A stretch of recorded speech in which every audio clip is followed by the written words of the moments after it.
안녕하세요. 적정 기술을 함께 이야기할 신관우입니다. 대학 강의실에서 가르치면서 또 적정 기술에 관한 책을 집필하면서 이 기술을 알고 싶어하는 여러분들에게 조금 더 쉽고 하지만 여러분들이 쉽게 접하지 못한 기초부터 역사 그리고 실제 정보까지 체계적으로 전달하기 위해서 이렇게 영상을 만나보고자 합니다. 각 챕터는 한 10분 정도의 영상으로 되어 있습니다. 본 영상은 서강대학교 바이오기면연구소, 수단법인 적정기술학회, 그리고 출판사 7분의 언덕이 함께 제작하였습니다.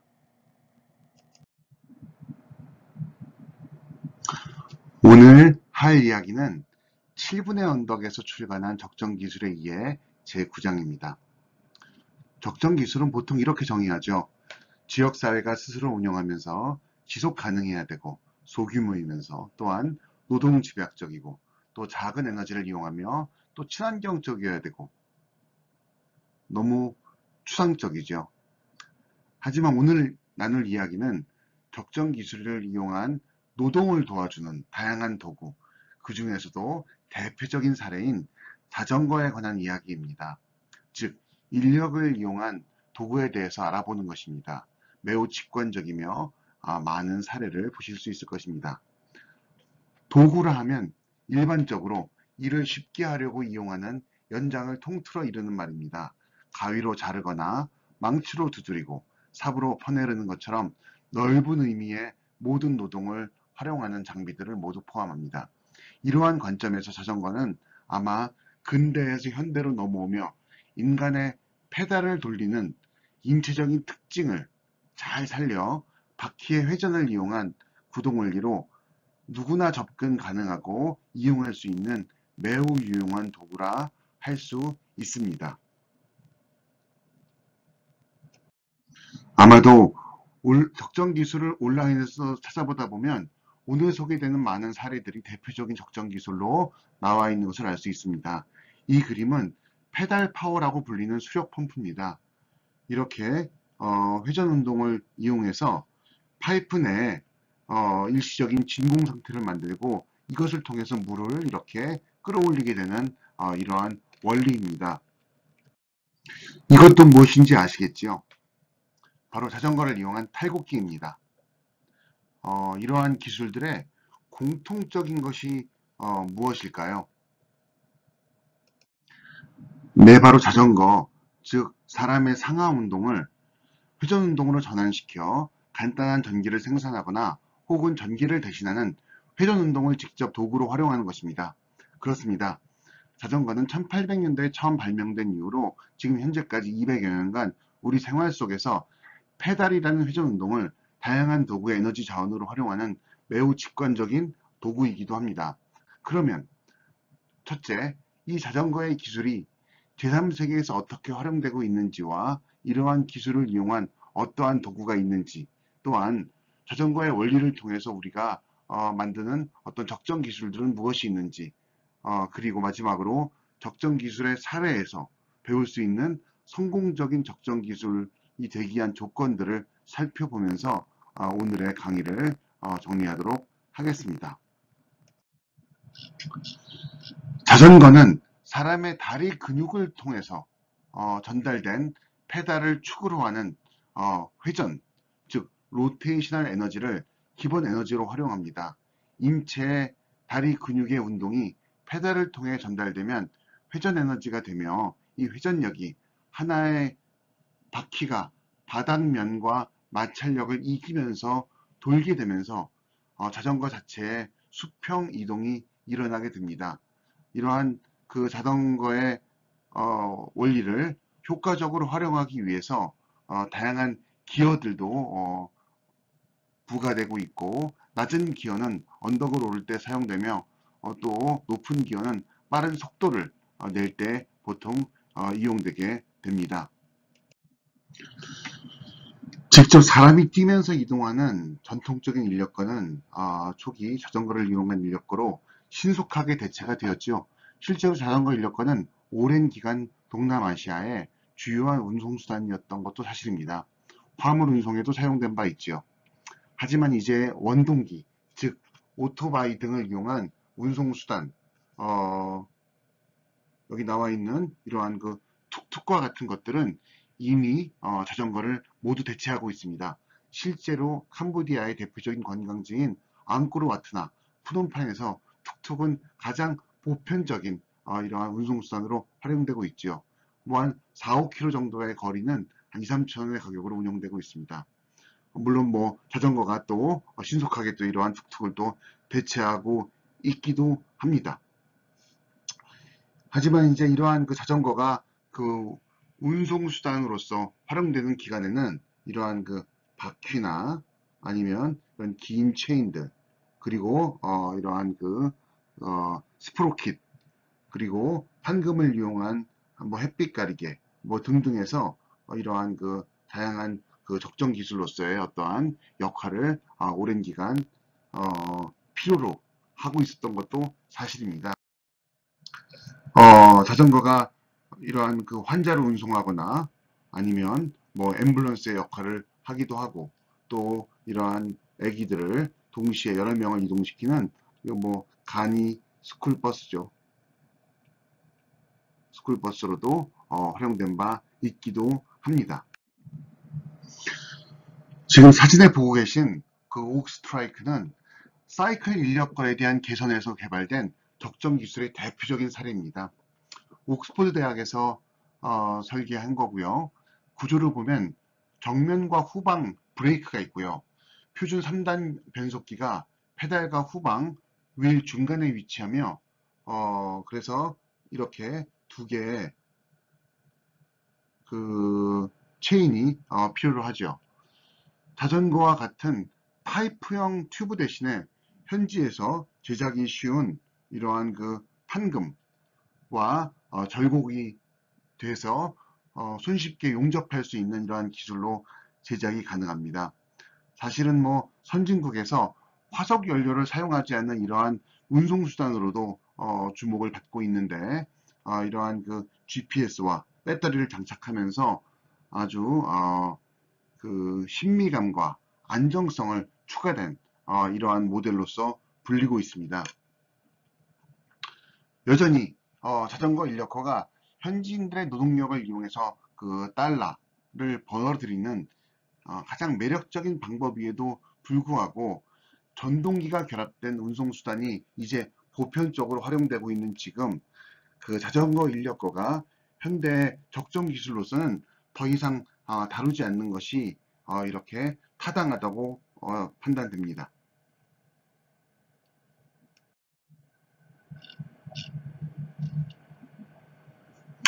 하지만 이제 모터를 대신할 수 있는 전기 생산 수단으로서는 여전히 유용하다고 볼 수 있습니다. 자전거를 이용한 다양한 적정 기술을 활용에는 초기에는 이러한 인력거, 그 다음에 폭발적인 자전거의 확산을 통해서 고효율의 인력의 운동 에너지를 직접 활용한 비운송용 형태로서 적정 기술이 활용되게 됩니다.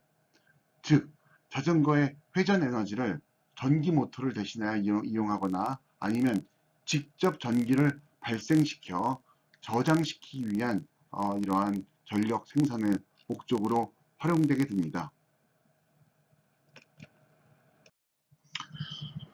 첫 번째 사례로 이중 목적 자전거입니다. 가난한 사람들을 위한 기술이라는 회사가 개발한 자전거입니다. 두 가지 용도로 사용이 가능하죠. 보시면 이렇게 운송용으로 활용될 수도 있고, 또한 이렇게 그 페달에 연결된 체인을 이렇게 앞쪽 그 원형 패널에 결합하면 페달의 힘을 기계에 직접 전달하여 작동하는 다양한 기계로 이러한 활용이 가능합니다. 여기 보시는 것과 같이 이러한 그 탈곡용으로 사용되거나 아니면 뭐 이러한 그 땅콩 분쇄기, 수도 펌프, 또 목공에 가능한 이러한 공작 장비들의 손쉽게 활용이 가능하며, 전기를 저장하거나 이동시키는 특별한 도구가 없이도 인력을 이용해서 반복적인 노동을 기계에 의해서 대신하게 하는 매우 유용한 장비로 활용될 수 있습니다.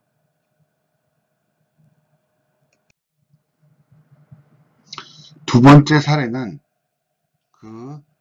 자전거를 이용한 전력 생성 장치로서의 활용입니다. 전기 에너지는 전기적 도체에서 이동하는 전하가 갖고 있는 에너지입니다. 저장 이동이 가능하며 가장 편리하게 이용할 수 있습니다. 전기 에너지를 생산하는 방법은 이미 알려진 바와 같이 수력, 풍력, 화력, 원자력과 같은 이러한 터빈에 붙어 있는 자석이 도선 주변을 회전하면서 생산하는 원리로 발생되게 됩니다. 전류가 흐르지 않는 도선에서 전하는 움직이지 않습니다. 그러나 이 주위를 자석을 이동시키면 자기장이 변화하면서 상대적으로 자석의 입장에서 전하가 움직이는 것과 같아지게 됩니다. 이것을 우리가 렌치의 법칙이라고 말하는데, 실제로 건전지가 없이도 자석을 넣었다 뺐다 하면 이 코일에 전류가 흐르면서 불이 들어오게 하는 이러한 원리를 우리가 확인할 수 있습니다. 이러한 원리가 실제로 인류가 거의 주동력으로 이용되고 있는 전기를 만드는 방법과 동일한 원리입니다. 바로 발전소에서 생성되는 이러한 교류 전리가 만들어지는 원리이기도 합니다. 이와 같은 방법으로 자전거에서 사용하는 기계적인 회전력은 인력을 사용하기 때문에 그 지속성과 세기에 한정은 되어 있지만 간단한 전기의 생산은 가능합니다. 지금 오른쪽에서 보고 계신 것은 파워머신이라고 불리는 초창기 모델이긴 하지만 집에서 만든 프레임, 시트, 페달들을 이러한 체인과 결합하여 활용하는 전원을 제공하는 장치입니다. 아래의 이 특별한 모델은 아주 유명한 모델인데요. 미국의 펜실베니아주의 엠마우스의 로데일 인스티튜트에서 만들어진 이러한 설계된 장치인데요. 간단히 손으로도 돌릴 수 있는 이러한 페달이 장착되어 있습니다. 이렇게 돌려진 이러한 전기는 간단한 농기구나 아니면 토양을 정비하고 또 토양을 팔 수 있는 농기구를 구동할 수 있다고 합니다. 두 번째 사례는 페달 파워라는 제품입니다. 험준한 산악에 주거지가 분산되어 있는 네팔은 전기 혜택을 받지 못하는 주민들이 많이 있습니다. 그러나 인간의 힘을 통해서 간단한 생활에 필요한 작은 와트 정도는 적용이 생산이 가능합니다. 이에 네팔의 몇몇 단체들은 페달의 발전기를 이용해서 이러한 전기를 생산하는 프로젝트를 진행한 바 있습니다. 이러한 그룹 중에 하나는 캐나다의 캘거리 대학의 어빈 할러데이 교수가 이끄는 네팔의 라이트 프로젝트에 적용된 발전기입니다. 백색 LED와 배터리 충전, 보통 휴대폰이나 생활가전에 이용되는 이러한 것을 페달을 밟아가지고 약 서너 시간 동안 활용될 수 있는 이러한 전등을 한 20분 정도의 페달과 페달 운동으로 활용될 수 있게 한 바 있습니다. 또한 인도와 중국에서 수입하는 자전거에 있는 다이나모는 카트만두에 한 5,000원 정도에 판매되고 있기도 합니다. 이를 멀티미터에 연결하면 약 12V AC의 6W 전력을 출력할 수 있는 것을 확인할 수 있는데요. 따라서 중고로 판매되는 한 12단 기어 자전거에 병렬로 한 10대의 다이나모를 설치하면 보통 흑백 텔레비나 아니면 백색 LED 조명에 충분한 전원을 공급할 수 있기도 합니다. 자전거의 페달을 통해서 전기를 생산하였기 때문에 인력 발전기라는 이러한 이름도 붙일 수 있겠지요.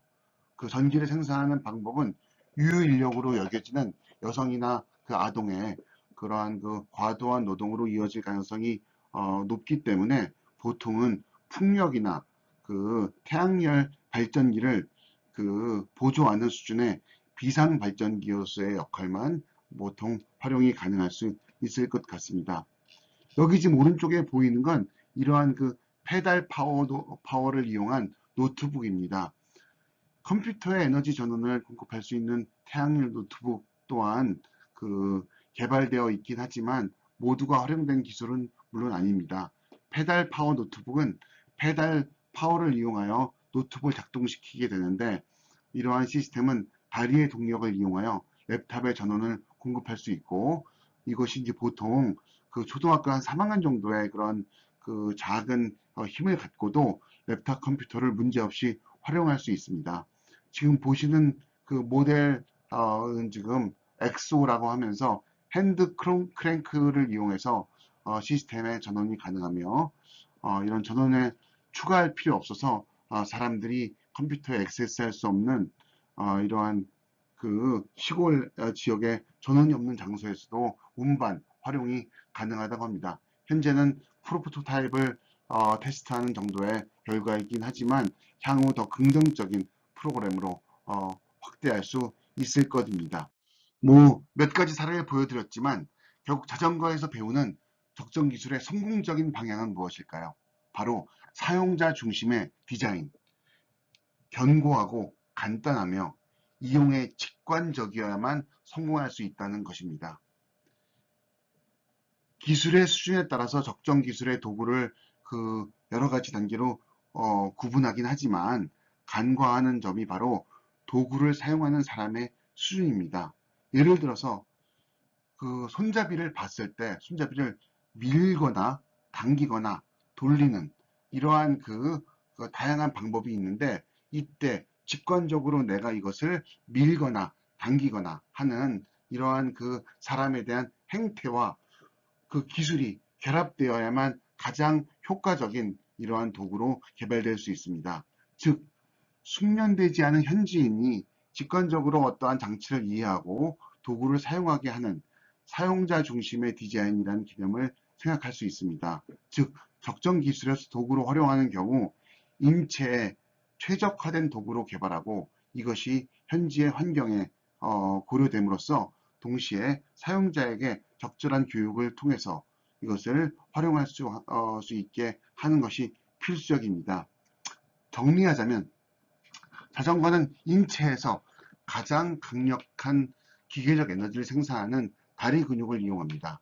다리를 이용한 반복적인 페달링을 바퀴의 회전으로 유도한 뒤에 운동 에너지로 전환함으로써 동시에 인간의 열 에너지를 소비하는 이러한 도구입니다. 이것은 거의 200년간 가장 친숙한 장치로 자리 잡게 됩니다. 즉, 자전거의 제작, 가공, 수리, 운영이 가능한 단순한 부품을 갖고 있다는 지속 가능성이 가장 크게 활용된 것입니다. 이와 달리 오토바이나 경운기의 엔진이 수리나 제작에 어려움이 있다는 것은 크게 비교됩니다. 또한 자전거 자체의 견고함입니다.